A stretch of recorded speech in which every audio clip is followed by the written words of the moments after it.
Shaila. Okay, good evening. Welcome to our webinar 8.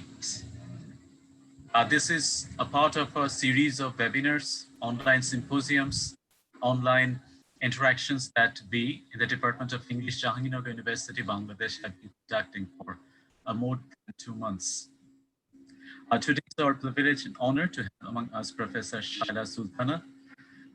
Yes, she was one of our alumni, and also she was once our colleague at Jahangirnagar University, and today she is in the Dhaka University, in the University of Dhaka. We will listen to Professor Shaila Sultana, but before that, I would like to request the chair of a department, Professor Laizuna Sri, to offer welcome address.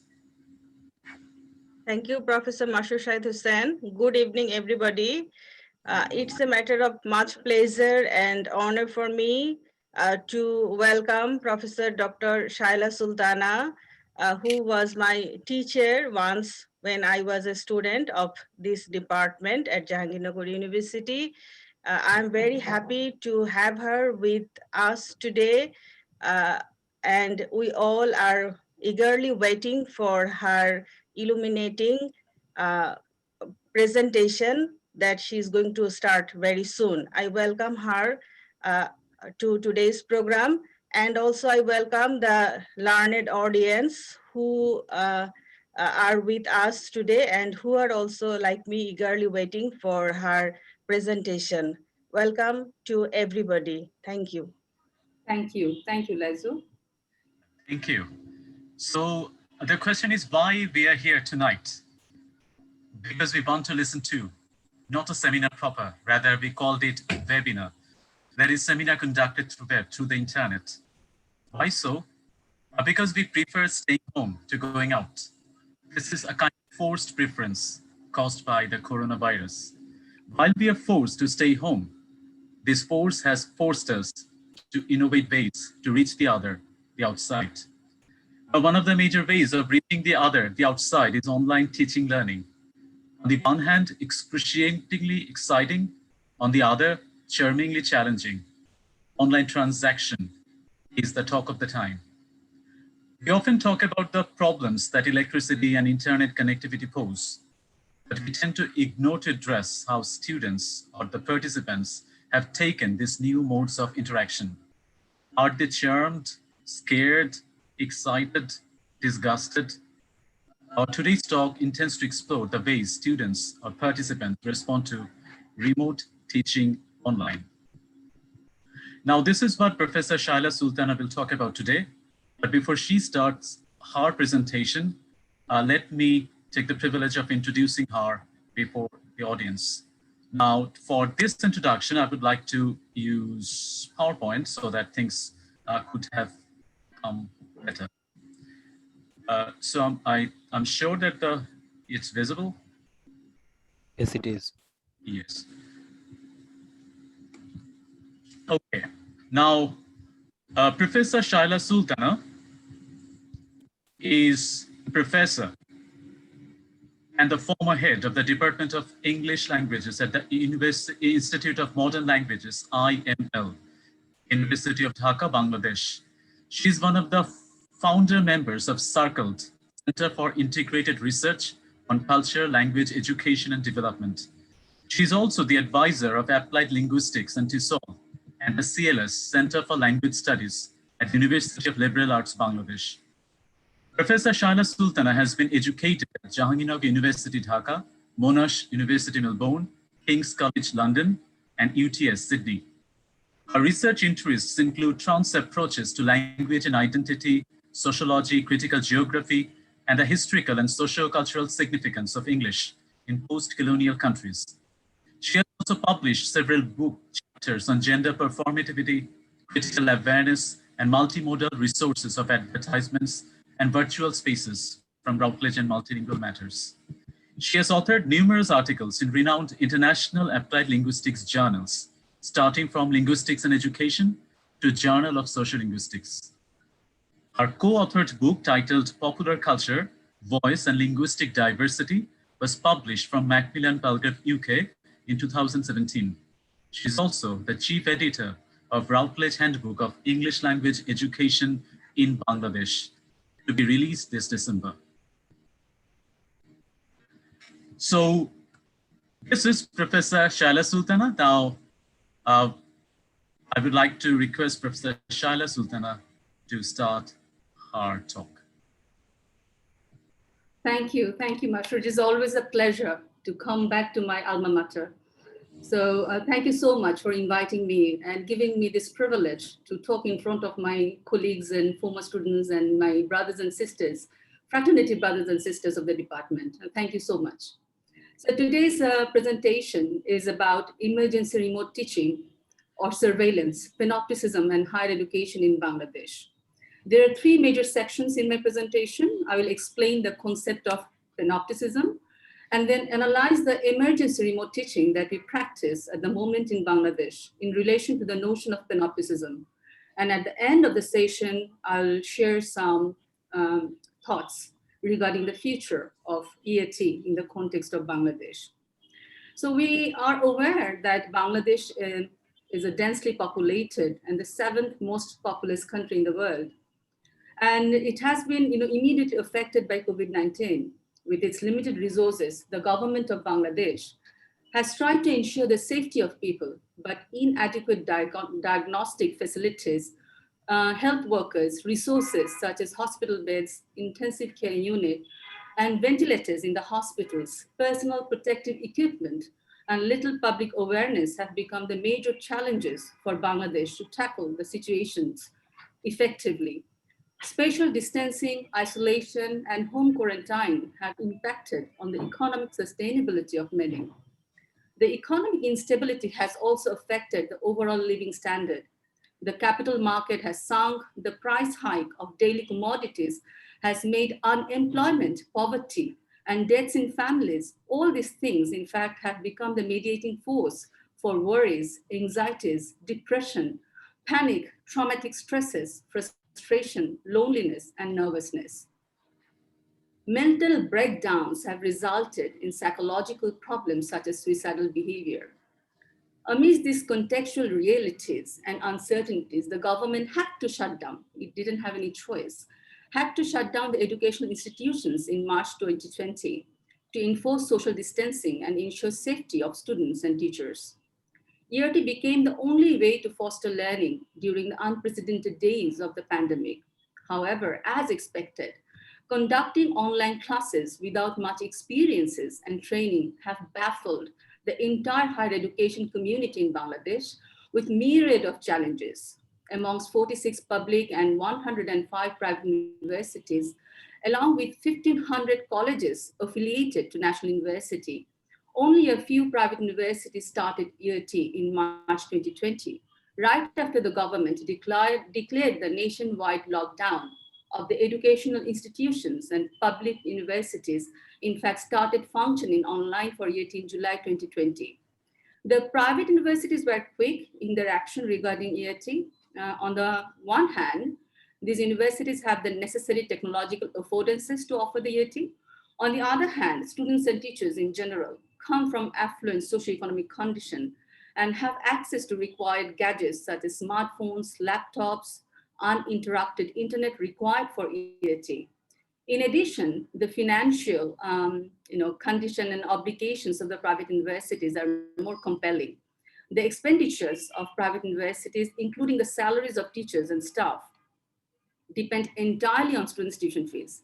So in order to minimize the possible financial crisis, the private universities are obliged to start online classes immediately after the nationwide closure of educational institutions in Bangladesh. However, it should be mentioned that online teaching is as a term is more widely used in Bangladesh, even though ERT and online teaching have distinctly different objectives in terms of learning.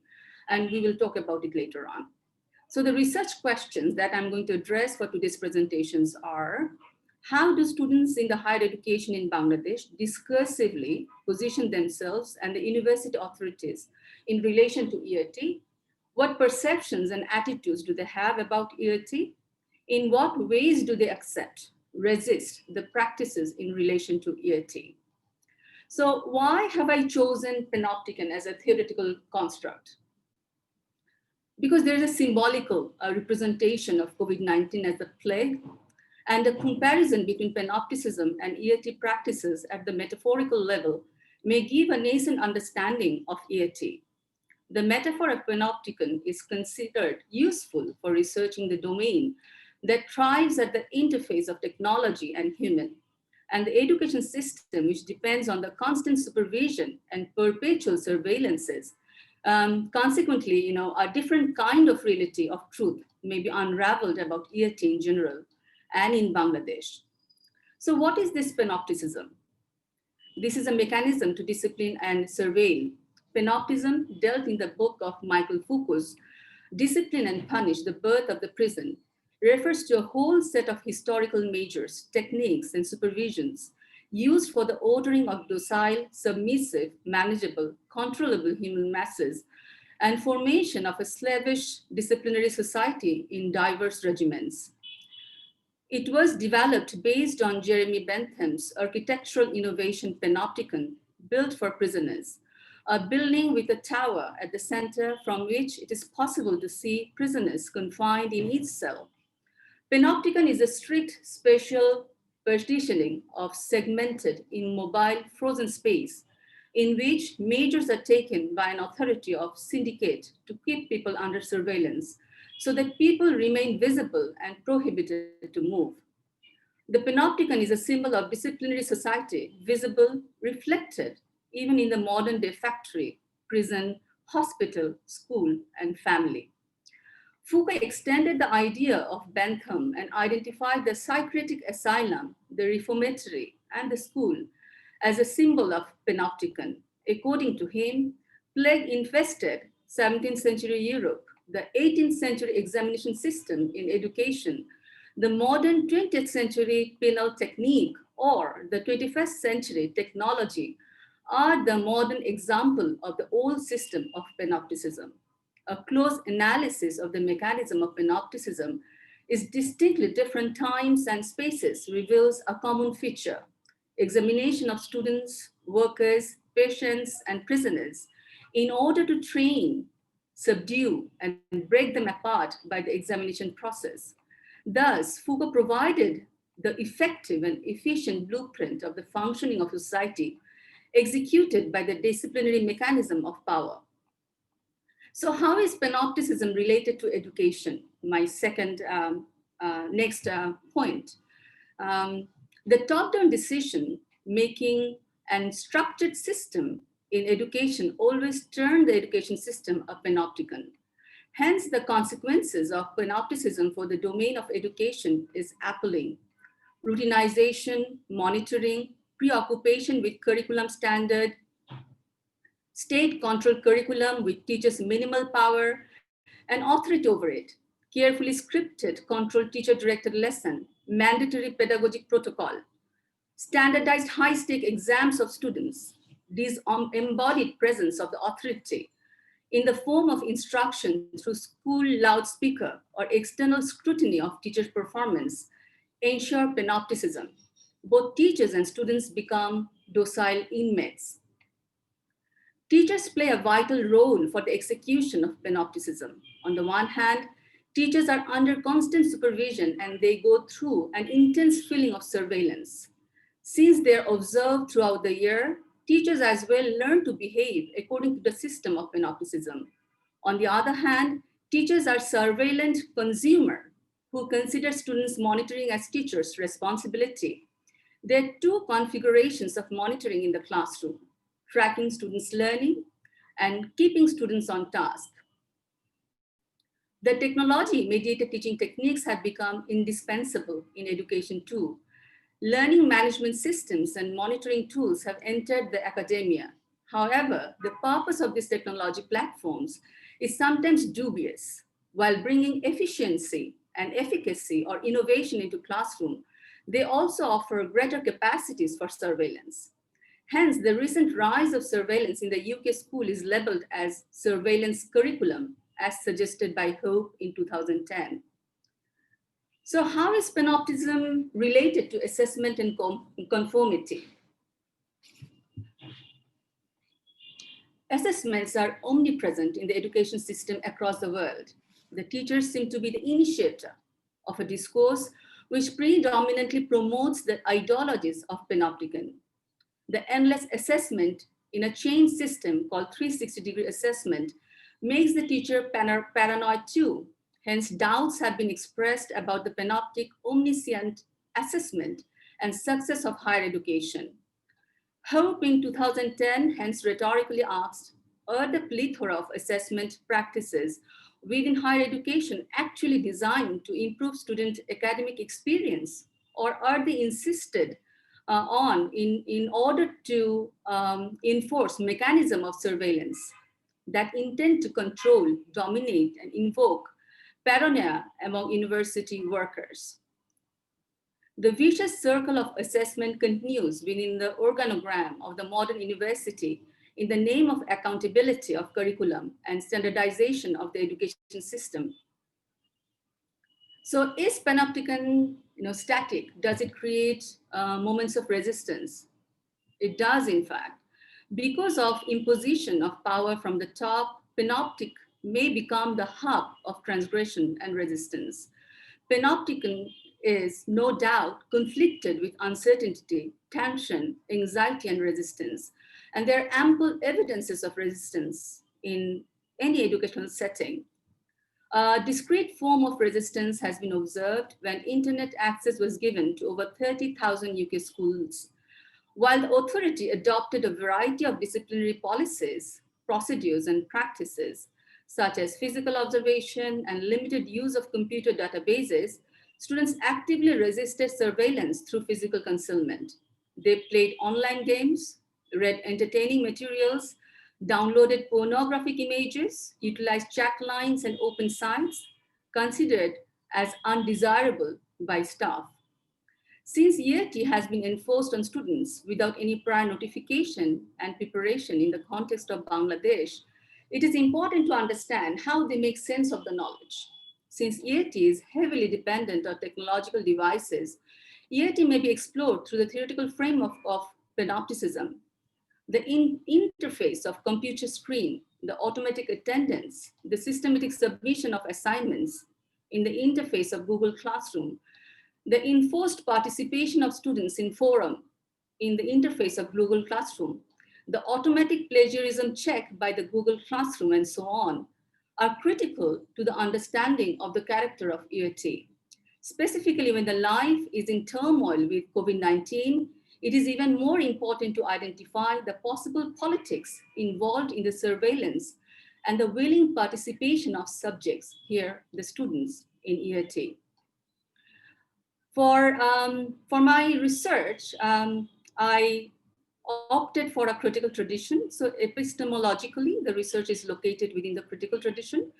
The research is critical for three reasons. Firstly, I had interest in broader power relationship between students and teachers and university authority, as well as among students based on their role in EIT. Secondly, the findings of the research had implications for teaching and education policies, specifically during the time of COVID-19. So exploring the perceptions and attitudes of students regarding EIT, the research intended to contribute towards the betterment of pedagogic practices and education policies in higher education in general, and specifically in Bangladesh. And thirdly, I intended to problematize the tacit assumption about the universal validity of EIT, that is, EIT, similar to any pedagogic practice, is not a straitjacket appropriate for all students on board. So because of the increased importance of the technology-mediated discourses in students' life, during COVID-19, I chose virtual ethnography as a research paradigm. I won't be talking about, because of the time constraint, I won't be talking in detail about the virtual ethnography. For that, you may consult my papers, which are available on Google Scholar.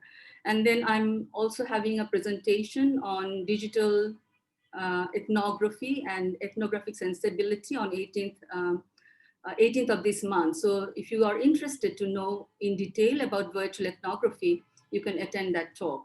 So I'll just talk a bit about the sources of data, and then I will explain the relationship between panopticism and students' perception and attitude towards EIT. So what are the sources of my data? I specifically focused on some troll pages. These are run by anonymous groups of students in different universities, in which they express their frustration, anger, and annoyance, or preferences in and about education or love life in the university. And these observations were recorded using a systematic approach, analyzing text, photos, and topics of the text, picture, and common themes that reflected individual and collective ideologies. The images and content were screen grabbed, categorized, and archived. These subfolders were comprised of images and videos, accompanying notes describing the images or videos. Additionally, folders were created for each month, and within the folder, each participant was allocated a subfolder. Since the discourses are available in public domain, no consent was needed for research ethics. However, in order to maintain any further complications and respect to the people, the names have been replaced by pseudonyms, and any sort of personal references have been, hidden.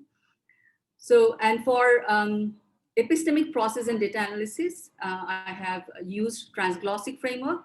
Again, I will suggest my participants here today to look into my paper, and if you have more interest in the transglossic framework, I think those papers will be helpful for you. So let's talk about what I have found from the transglossic analysis of the data. So my first research question was about the discursive construction of the university and ERT. So how do they see the university, or how do they perceive emergency remote teaching? So what I found that when the university authority considers online classes as a way to occupy students with constructive acts of learning, the students by construct think it as a thoughtless, top-down reinforcement of discipline and power by the authority, with little concerns about students' physical and mental health. The unkind and insensitive stand of the university during COVID-19, as perceived by the students, by the way, is depicted in three ways. Firstly, according to the students, the university is nonchalant about the deaths of people from COVID-19 across the country and in the neighborhood of students. Secondly, the university is shown as a Machiavellian force without any concern about the mental state of students and parents. Thirdly, the university plays prank on students in the name of ERT, considering them as subhuman and docile beings ready to be subjugated. Thus, all these statements subtextually refer to the university as a capitalist force against the humanity more interested in the money-making mechanism. The university's financial dependence on students' tuition fees for its survival and existence during the COVID-19 pandemic seems to be misinterpreted by students. They're uncertain about the purposes of ERT and raise questions about the results of students who are unexpectedly receiving a fail grade. This intertextually implies, from their point of view, a dubious act of manipulating students financially and ensure their enrollment in the following semester. Some of them are consequently thinking of canceling their enrollment in online classes. Students, similar to the inmates in Panopticon, present themselves as docile beings at the receiving end of the discipline and punishment. They define themselves as morons and donkeys with repeated use of the word goru chagul, cows and goats. With the imageries, they portray themselves as naive and docile beings and subtextually refers to the authorities as the executor of Panopticism in the name of ERT. The university is shown as a source of tension and anxiety as it transits to ERT during COVID-19. Hence, the repeated use of the word manushik, mental, manushikota, mentality, mental, pressure, mentally sick, suffer, pagol hoye jaitesi, turning insane, all together shows the outcome of discipline and punishment. Statements like, ashole eshob pressure bhal lagche na, I really can't take the pressure anymore. Mon manushkita nai, I don't have any mentality to do classes and assignments. Sharadin bashay theke eto pressure neya ashole possible na. It's not possible to take such pressure staying at home. Pray shobai mentally sick hoye jacchi. Almost everyone is sick just like me. Depressed shabai, all depressed. অসহ্য যন্ত্রণায় পড়ে গেছি, experiencing extreme misery. ভাই পাগল হয়ে যাইতেছি পুরা. I'm turning mad. Indicate the role of EAT in pushing students to the verge of insanity. The assignments are shown as a method to exert an authoritative power on students. These statements intertextually refer to the mental state of students, reflecting the profound impact of the pandemic and EAT on students. These specific lexical items pretextually connect the present with the past, portrayed in Foucault's description of mental trauma induced by the punishment in the prison or treatment in the psychiatric department of a hospital. When the university is promoting EAT with an apparent intention of supporting students in their ongoing education, students seem to have different interpretation of their intention. They seem to consider the university as a capitalist functionary in the name of a self-centered neoliberal education. EAT is associated with a profit-based educational management that thrives in the preoccupation with an interest in education as a business venture. Thus, they indicate their frustration about the reinforcement of EAT when the country is collapsing with the rapid spread of COVID-19. The troll pages present a meme to show the mental trauma students are experiencing due to high tuition fees they need to pay during COVID-19, when the country in general is facing financial crisis. The choice of photographs for the memes seem deliberate, representing the antagonist Leonardo DiCaprio from the film Django Unchained, the 2012 Western movie that represents the early 1858's Texas.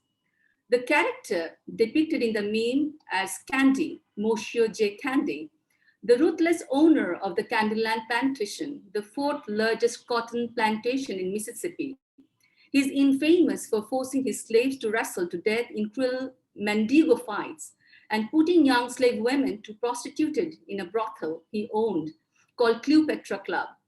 The deception involved in his way of earning and living Candy seems to be intertextually referred here in association with the university.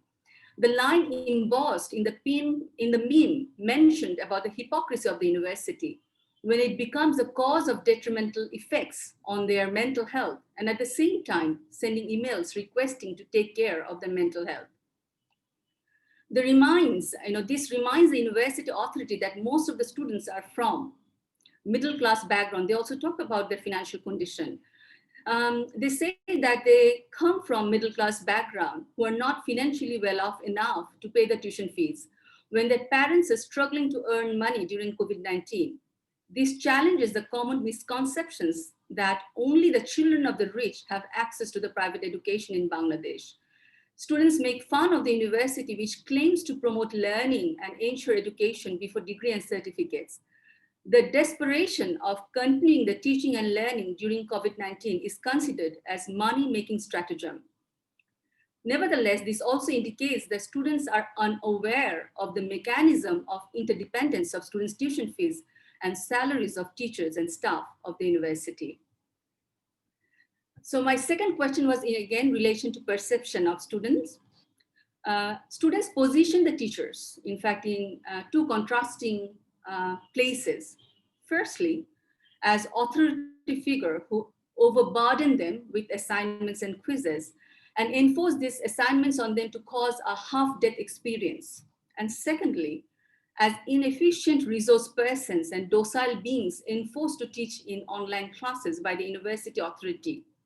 Students' difficulties regarding online classes are accelerated by teachers who are inefficient in online teaching. One student rhetorically asks others how the math teacher may take classes on slides. Another mentions that the teacher read aloud the solution to maths. Now in the online platform, rather than exploring and finding out the alternative to the whiteboard, he or she starts depending on the book itself and starts reading the solutions or shows the solution on the slides. Teachers' disorientation with online classes become evident in the decision to take viva or presentation on maths and or statistics. Students seem to consider teachers in a semi-authoritative position that puts them in the position of both the imposer and being imposed by the authority for the execution and organization of the Panopticism. There are frustration about the teachers who seem to give difficult questions in the exam. Implicit in it is the fact that teachers want to impress the authority who moderate the question papers for the midterm and final exam. In other words, they subtextually show reservations to the apparent hypocrisy of teachers who spend their class time in teaching easy topics and become creative in question papers to show off their knowledge and depth of creativity to students and university authority. Students are hypercritical about the efforts of the teachers to control them. Hence, they show their surprise that the teachers has the energy to take attendance of the latecomers, which they define as a terrible disease that other teachers should not get infected by. Foucault mentioned that the panoptic discipline of constant potential surveillance may provoke paranoia in population. He also identified that correspondence between the hegemonic capacity of the constant surveillance and the creation of angst and anxiety. Students again critique the classroom, class representative, the CRs, who are portrayed as the teacher's pet, who engage in conversation with teachers, collect homework and assignments, and arrange exams on behalf of the teachers. In the extract, different extracts, seers are aligned with the authority and abused with strong swear words. The post across all the pages indicate the teachers are failing in a great way to do justice to the students. Thus, the contextual realities indicate that there are limitations in the system which is enforcing surveillance in the form of assignments and attendance. In a meme with reference to two characters of Toy Story, they indicate the difference in the level of enthusiasm about online assessment. With the depiction of Sheriff Woody in 1950s old traditional pull-string cowboy doll, the students indicate themselves used to the traditional classroom with the regular practices of formative and summative assessments. Hence, they show their teachers as a rival character of Sheriff Woody. By contrast, Buzz Lightyear is a modern space ranger action figure with flashy white spacesuit, which have features like retractable wings, transparent air helmet, a laser weapon, sound effects, and various language options. As Buzz Lightyear has the false assumption that he's a real space ranger, and the superheroic interplanetary troubleshooter to win against space pirates, alien invaders, evil scientists, and other criminals, the teachers in Bangladesh as well falsely expect to ensure students' learning by these assignments and quizzes. The sudden shift to online classes has affected the grades of students too. The psychological pressure created by the anxiety of COVID-19, the rising number of deaths around, and increase of numbers of assignments and quizzes have disoriented students, and they are not sure how to maintain the previous CGPA. This immense preoccupation with a narrow educational standard based on purely quantitative testing of academic achievement and call for accountability on the basis of a narrow range of outcome is the reflection of a new liberal capitalist education system. It seems that students are preoccupied with CGPA and GPA, not with learning. The experience of students indicates that they are experiencing online teaching, but not ERT. ERT is supposed to make students learn with little preoccupation with assessment. However, all the extracts indicate that online teaching has become immensely preoccupied with assessment. In other words, the ethos of ERT that ensure learning for students during the period of crisis has become another source of stress and anxiety for them. The preoccupation with marks-based learning also reflects yet another set of ideologies promoted by neoliberalism. With an intertextual reference, death by corona and condition caused by assignments, students also indicate that the pedagogical goal is no longer tied up with learning, but with individualistic marker of success, that is grade. So how do the students resist this sort of surveillance? I'm almost at the end of my presentation. I'll be on time. EAT creates opportunities of surveillance of panopticism. The visibility of the names within the sidebars and the automatic record and depository of students' attendance create an opportunity of the teachers to observe the students, even when they're not willing to show their faces. They also confirm their attendance on chat box. The shared link to the Google Meet makes the class accessible to the university authority. This also makes the teacher vulnerable to the surveillance of the university authority. Hence, the hierarchical surveillance enables the sustenance of power of the authority. However, different conversations from students show that students challenge and indicate the resistance to the mechanism of panopticism.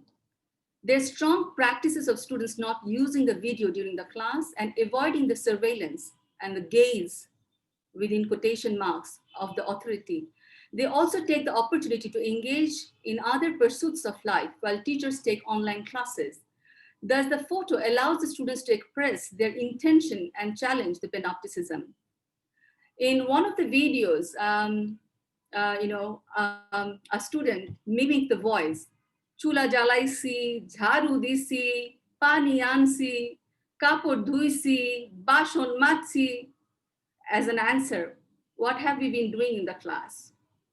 So in the video, the phenomenal well-known voice of Meena, the fictitious imagery character of the South Asian children's television show launched by UNICEF is dubbed into the voice of a young university adult. So, and he says, I have kindled a fire to cook, broomed, fetched water, washed clothes, and done the dishes during the classes, during the online classes. By double voicing, that is, dubbing the voice, the student shows resistance at two levels. Firstly, he mocks the teacher who may be fooled by the screensaver, showing that they're attending the class when actually they have not. On the other hand, they show resistance to online classes, indicating that they're engaged in household chores. Here, students seem to use their photos as the blocking move, within quotation mark, blocking move. They hid their outline, online activities through blocking moves, such as the use of cryptography or masking moves. The internet accessibility, even though may be smooth for students, decide to keep the photos, they decide to keep the photos. And in many occasions, they say that we couldn't attend the class because there were difficulties in internet access. Some students also suggest that they do not have adequate balance to afford the internet data required to keep their videos on. Thus, when the panopticism of the EAT may enforce a conscious state of visibility to ensure the enforcement of power, students may easily counterfoil it with their innovative tactics. They take help of bhai brothers, endearing term used for the male senior in age from the family or any other domains during exams. And they usually come from BUET, Bangladesh University of Engineering and Technology, and Oxford, ACA, AKA students of Dhaka University. They say that, we have bhai brothers from Oxford, and they help them for online assessment. So both BUET and Dhaka are considered to be the best universities in Bangladesh, and they take help of all the students for securing a good grade in the assessment. So the presentation shows that students seem unprepared and unwilling to accept online teaching, which they perceive as the reinstatement of the normative model of education in Bangladesh. Yet it has become the outcome of academic bureaucracy without any academic freedom. So what is my food for thought? We need more innovative interventions, intensive preparatory stages for students and guardians, so that they do not consider EAT as disciplinary panoptic machine generating tyranny, while promoting technology-related resources and increasing information technology literacy among students and teachers. The university authority must give more attention to students and teachers' mental preparedness. The innovative intervention and preparatory stages for students may allow them to see EAT is not a disciplinary panoptic machine for generating tyranny. Instead, they may see EAT as a platform for intellectual freedom and effective engagement with the learning process. Thank you.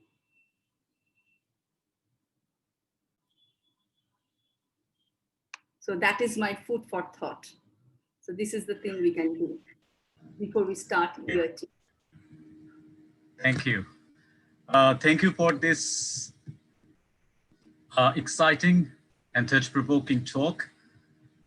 And of course, it involves our concerns and our experiences as well. So if we want to kind of summarize or dare to summarize what the speaker said, is that she used Panopticism as a framework to understand emergency and read to emergency remote teaching. Now, Panopticism is a kind of internal surveillance mechanism that conditions and controls the movement of people, and it is literally so in this during this COVID-19 pandemic. Foucault once asked why prison, mental asylum, and school buildings look the same, because teaching involves disciplinary panopticism. The teachers, on the one hand, are monitored, on the other, teachers too monitor their students. So the recent increase in this surveillance has been termed surveillance curriculum. However, the speaker said that there are ways in which students may come to terms with, even subvert such panopticism.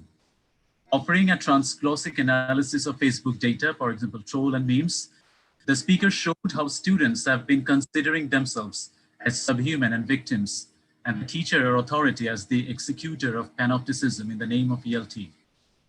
Students tend to find their teachers as authority figure who overburden them, but also as inefficient. Panopticism invokes student paranoia. For example, students fail to come to terms with the deaths occurring around and the pressure of classroom tasks. So all this suggests somehow the limitation of the surveillance-oriented, assignment-centric remote teaching that seems to concentrate on marks-based learning. However, the speaker said that there are ways that students resisted or have been resisting this panopticism. For example, keeping camera off during class and probably doing everything during class apart from doing class. A kind of poaching in everyday life that theorized by Michel de Soctre. So students thus counterfoil a visual panopticism activated by online classes. But what are the ways out? She suggested, she offered some foods for thought, that is about some innovative interventions. For example, preparing students and families, and also innovating or maximizing the potential that online teaching or remote teaching can have. Thank you for this exciting talk. Now, of course, we have a lot of questions and observations, so we would like to take them. Yes. You can also access them. Okay, let me first take questions by Dr. Mohammad Tariq Rahman. Are you there? Okay, Dr. Mohammad Tariq Rahman, would you like to ask the question? Yeah, can you hear me? Yes. Hi. So thank you so very much for this, wonderful presentation. And I was just, listening Shaila and got so amazed by the way she was presenting the idea from Foucault, and also how she was relating and contextualizing into the new, technology-oriented education. But at that time, I was also thinking that the way we are actually portraying students' resistance, like when students resist to be attentive into the class by doing several other things, like Facebooking, downloading unwanted images or videos while teaching learning is going on. Can we call it as a resistance from the students, or resistance to be the subject of panopticism? Because when we say resistance, we get the idea that somebody is feeling oppressed and therefore resisting. But from this student's point of view, they are just not ready to learn. So what I'm trying to say is that, can we say that as a resistance rather than, repackaging it in a way saying that they are not ready to learn or they are probably not attentive. I'm just a little bit confused and I want a better, explanation from Shaila. That would be great. Thank you so much. So there is always this, there's always this area, this vague area where we can say that, all right, these students are not serious, and that is why they're doing so and so. And there are also students who are genuinely affected by this system. So it is difficult to make that demarcation. But even if there is one student who is feeling sort of sidelined or marginalized through the system, it is our important responsibility for us to address it. Yes, you can say that, yes, there are students who will never become serious about it. We in our classes, even in online classes or offline classes, in all sorts of teaching situations, we have students who are not just simply serious. They don't care. They can't be bothered. But at the same time, there are students who do have certain issues in relation to, the contextual realities of their life. It could be socioeconomic, it could be psychological, it could be, something in relation to the decisions that teachers are taking within the classroom. So we cannot just brush it aside telling that these students are not serious. As educators, we have to make room and try to understand, whether they are, only doing it for not learning, or they're not serious students, or whether there are in fact exactly important issues that students are struggling with that need our attention. So that is one decision we have to make as teachers, as educators. Yes, I do agree to you, to your opinion and to your observation that there are certain students who will be, like that, no matter what the situation is. But again, because of this unreal situation in our life, there are situations where students are suffering at different ways, at different levels, in different ways. So it is important that we address it. We cannot just keep it aside telling that, these students are not serious. They're just not ready to learn. We have to address this issue. Thank you so much, Abe. Exactly. Excellent. Thank you.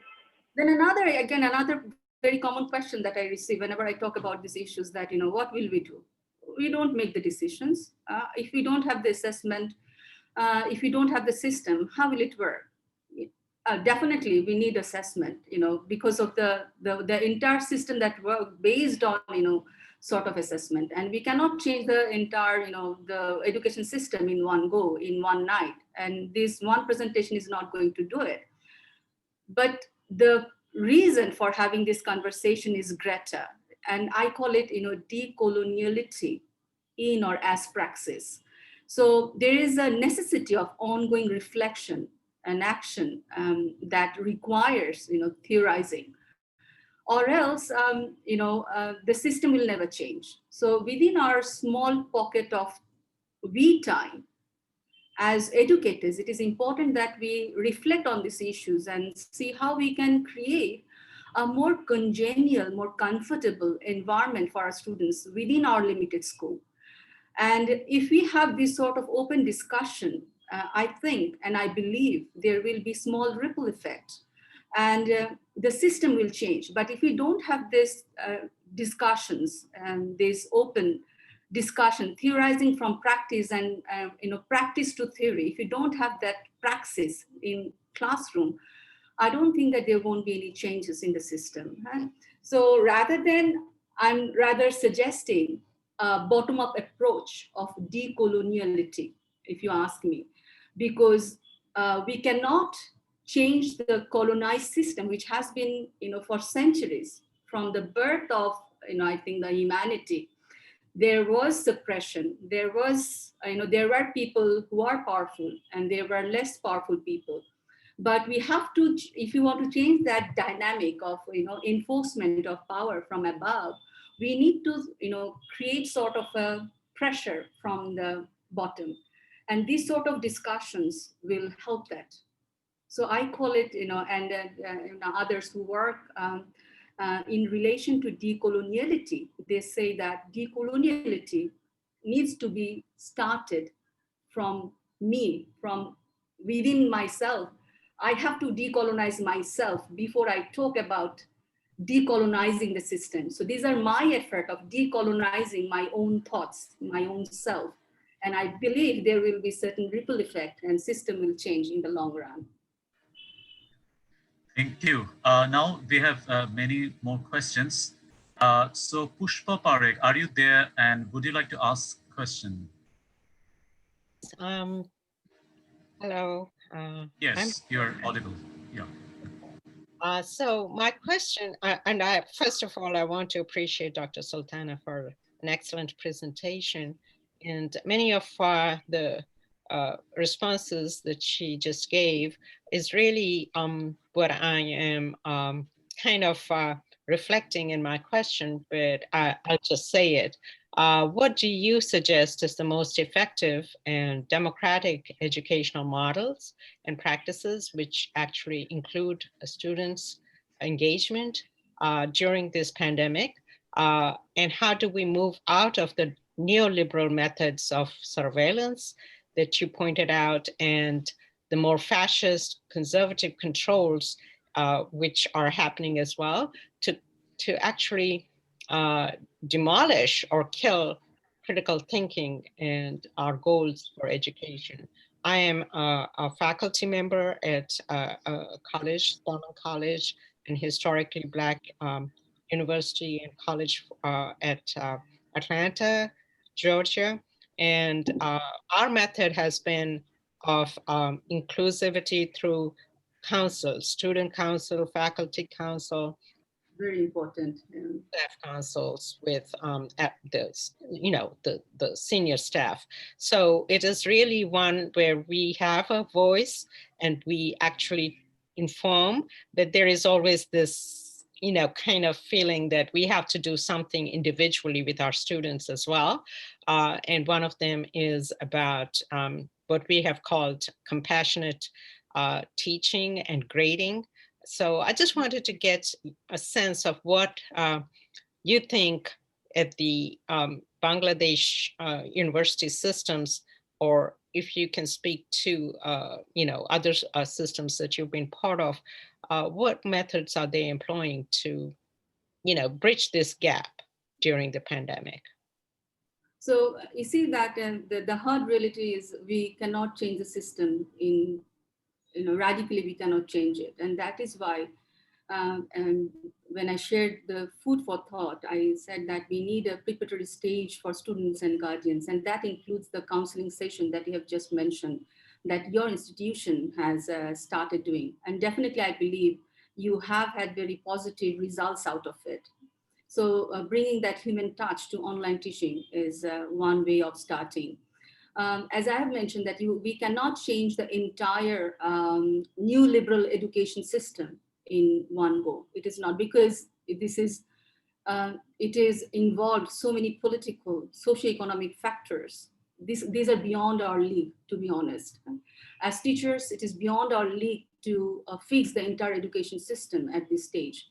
But what we can do, we can create awareness that how the system is, manipulating both the teachers and students in the same way. Even though teachers think that, students think that teachers are the part of the authority, sometimes the teachers do not have choices but to be the person of authority. So there are so many issues, and it is not possible to radically change the education system and this new liberal higher education, because the bigger and stronger forces are there behind, working behind it.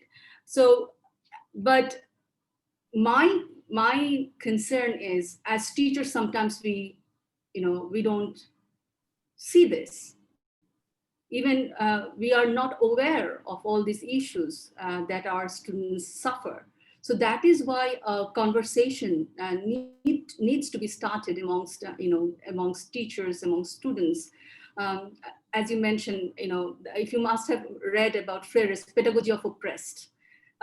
So this is sort of a pedagogy of oppressed that we observe, all the time around us. So we need to just, humanize the pedagogy. And in order to do that, we want to have that conversation.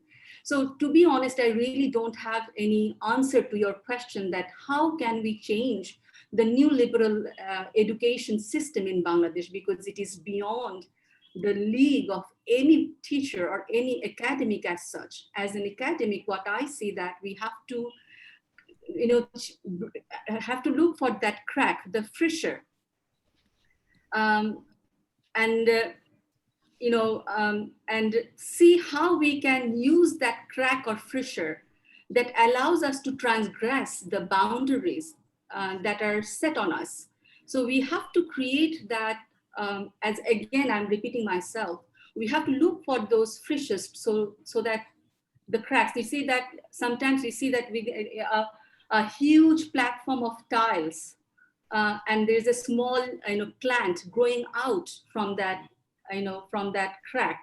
So we have to look at that crack and see how we can nurture those cracks. So through those cracks, in fact, we may create certain awareness amongst our colleagues, amongst our students. So make this new liberal education system more bearable for them at this moment, and create that critical awareness among students. And when they go to the system, they become a part of the system. They also bring changes to the system. So there is no one-way ticket of bringing changes to the higher education in Bangladesh at the moment. We have to create that critical awareness amongst ourselves through critical discussions. So this is one way of starting. That is my take in this situation. Thank you very much. I hope I could answer you, because as I said, you see this, yeah. I agree that it is a dialogic process that we Yes. all need to engage in, and the more we talk about it, the better it is. So We thank have to you for do that. Lots of talk needed at this stage.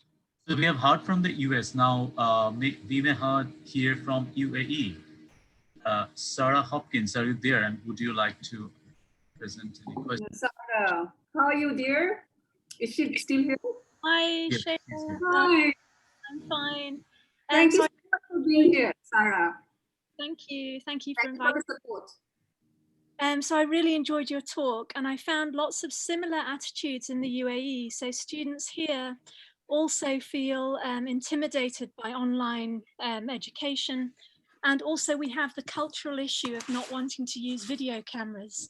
So this can be very hard for teachers and students in terms of having a kind of rapport with the students, and also for participation. So often students aren't really present during the classes. So I wondered if you had any sort of advice about that situation. Again, that is, lots of preparation needed before even starting the online classes. Lots of conversation, as Pushpa was telling, that learning is a dialogical process, and we need to have that dialogue. And perhaps with the change of time, with lots of conversation, we may see certain visible changes. And I believe there has been a bit of changes in the sense that the situation that we are now this month, compared to the situation we were in March, I think things have changed a bit. And even the university authorities are suggesting to be flexible in terms of assessment. There's a beautiful line that I have come across few other days that like this, after 10 years time, when you look back to this period of COVID-19, we don't want our students to think of this period, as a period of stress, specifically in relation to learning. We want to, as educators, we want to present ourselves as people who supported them. So we need to keep that in our mind, that after 10 years, so that they can think that, all right, okay, our teachers, our education system understood what we went through. So learning is important, but not at the price of human relationship, which is very important, I think. Thank you. Yes, Sarah. Thank you. Now, due to the shortage, let me just read out some questions, and also Professor Shaila Sultan, you will find them in the question answer chat box. It's from Lashkar Ariful Islam. So if I shorten the question, it is about the teachers. So he asked, what about the docile and submissive condition of the teachers? Where are those missionary teachers? Aren't the teachers doing like this due to their submissiveness, or how do you? I have mentioned that, Yes. I have mentioned that in my presentation as well. Even though students perceive them, this is students' perception, but I have mentioned in my talk that, teachers are equally victim of the system, specifically if you consider all the private universities, well, not all, that should be a generalization, because I know that some universities are very protective and very supportive to their teachers. I'm very much aware of it, and I'm very respectful to those university authorities. But at the same time, there are certain university authorities who are, perhaps they have their own reasons as well. There are salary cut, there are extended hours of, work because of the nature of online teaching. And I'm also, because we conducted a research from BELTA, Bangladesh English Language Teachers Association, and we did a huge research, and 600 students participated in that research. More than 300 teachers participated as well. So there are, again, we know that students, along with students, teachers are suffering. From that research, we know that teachers are suffering as well. Some teachers are not getting their salary. Some teachers are having difficulties, specifically the women teachers, because of the break of space, because of the breaking of time and space. Life is becoming more demanding for young women professionals who have young family members. And then the extended hours of teaching, along with, some universities are constantly introducing new software, new applications, and new forms of assessment in order to make the online teaching more accountable to the students and parents. And this constant introduction of new application, new software, new assessment, and new training sessions in relation to these software tools and assessment are making the life of the teachers miserable, and we are aware of it. So again, we need dialogues. We need to have this conversation, or else, for example, you have been here today. So it is important that you talk, you make a platform, and make your voice audible, not only to your colleagues, but also to the authority. And when you negotiate, you have to be, very confident when you do the negotiation with your authority. And you may tell me, all right, okay, it is quite easy for you to tell, Shaila, because you work in a public university. But again, at the end of the day, it is your life. As I say, decoloniality has to start from you, from me. And if we don't do that, no one is going to do it for us. So if we talk about decoloniality in praxis or as praxis, we have to decolonize ourselves, and we have to take the first step. And that step is, making people around you aware of these issues, so that, positive changes are brought together, collectively. So your individual effort may have a collective impact in future. Okay. Now there's a question from Asif Kamal. He said that panoptical surveillance on teachers or students in private universities has always been there, whether online or not. So any option left for universities except running online classes for students? All right, okay. So life is panoptical to some way or other. You have to know that when you are inserting the credit card, when you are leaving a digital footprint on computer, we are always observed. Look at all the cameras that you have on the street, in the shop. We are always surveilled. There is no way of avoiding surveillance. The point is, to what extent can it, is it possible to make it democratic? And what ways can we make it democratic? Or in what ways can we make it bearable without compromising our sense of sanity and sense of being who we are, without compromising our subjectivity as a human being, our sense of being as humans. So then again, online teaching, if you ask me, I have experiences of both. I don't think that online teaching, in order to make it more a human endeavor. And in order to make it a substitute for offline learning, we still need to go a long way.